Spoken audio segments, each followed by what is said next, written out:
initial idea came from Vince Hsu, our longtime employee who's in charge of our heavy lift division. Cancer has impacted his family. Him and his wife Julie came up with the idea. Initially I was somewhat opposed to it just because of the maintenance issues that might be involved and the ongoing, making sure it would look good.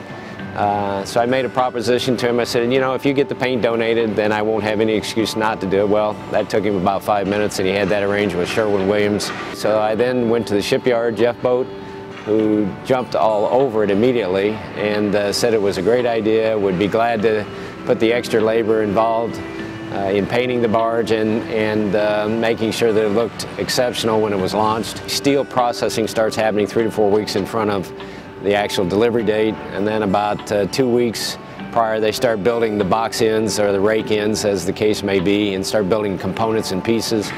And they actually lay the keel, which would be the inner and outer bottom of the hull, probably about, say 7 days before delivery.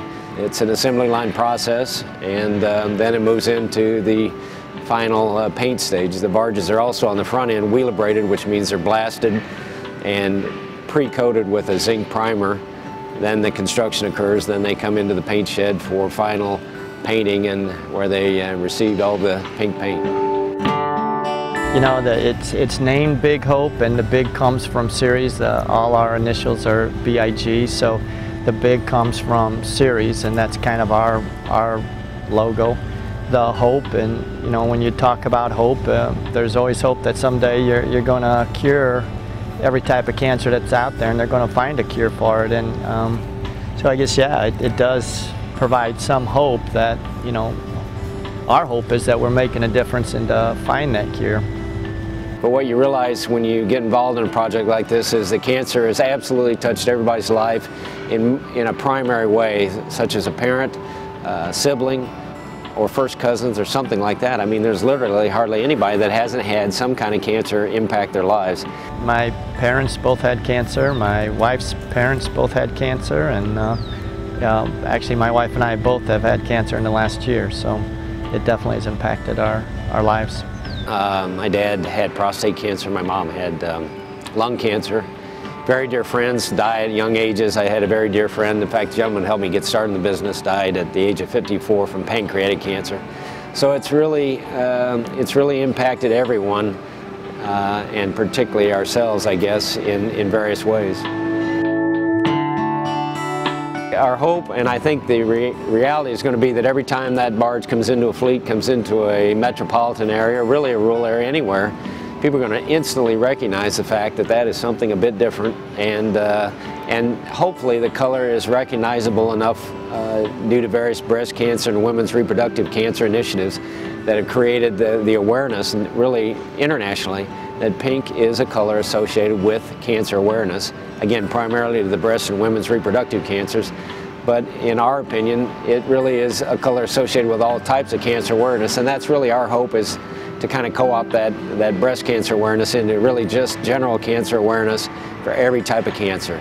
We'd definitely like to get it around the inland waterway system, and you know, have that opportunity for various cities and various companies to be involved with the pink barge and have an opportunity to use it to promote cancer awareness in the inland waterway system all up and down. So, you know, hope is that at some point it works its way all the way to Minneapolis. At some point it works its way up the Illinois River. It's on the Ohio River right now, but you know, can't wait for the first loading here in St. Louis and getting St. Louis behind this pink barge. And you know, we've had some people on the Arkansas River that have expressed interest in loading it up there. So I think it'll make its tour of the inland waterway system. But we're going to put it in our normal operating pool, which means it's principally and primarily in the grain trade and grain byproducts trade, but really could operate into any trade. We do have requests already to place the barge, such as being underneath the arch. The specific request came from someone in the Louisville area to backstop one of their fundraising efforts, but to have the barge sitting at the riverfront. Yes, Mark and I have agreed to, and on behalf of ourselves and the employees at Ceres, contribute a percentage of its net earnings every year for a minimum of 5 years to cancer research. That was our commitment on the front end. We've chosen the Mary Crowley cancer research centers in Dallas, Texas, as who we're doing for 2012. We wanted to find a charity that was directly involved in research, and I think we've accomplished that goal. They will be our 2012 designee. All proceeds will go directly to Mary Crowley.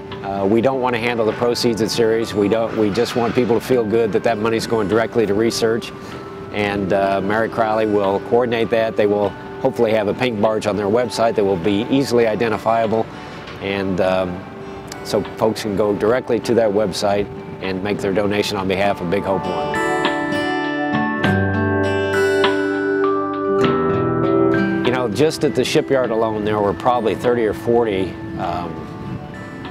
first shift workers that stayed over to watch the launch, which occurred around 4 o'clock.